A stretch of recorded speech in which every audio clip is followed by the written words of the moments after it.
প্রভাবশালী সাবিত্রী ম্যামের যে সুন্দর আয়োজনের আজকে সফরে আমাদের একেবারে শীষের যে খুদে এসে শিশুগুলি একেবারে সুন্দরভাবে এসেছেন এবং সাথে যত ক্লাবের সদস্যরা এসেছে সবাইকে জানাই স্বাগত।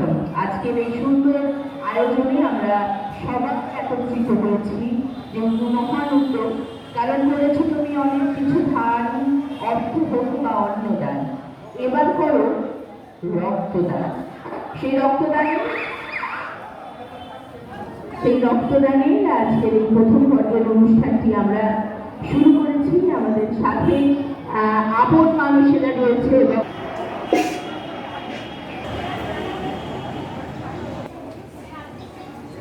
আজকের যে আমাদের এই মহতী উদ্যোগ সময়ের সাথে আমাদের দল নতুন সূর্যের সাথে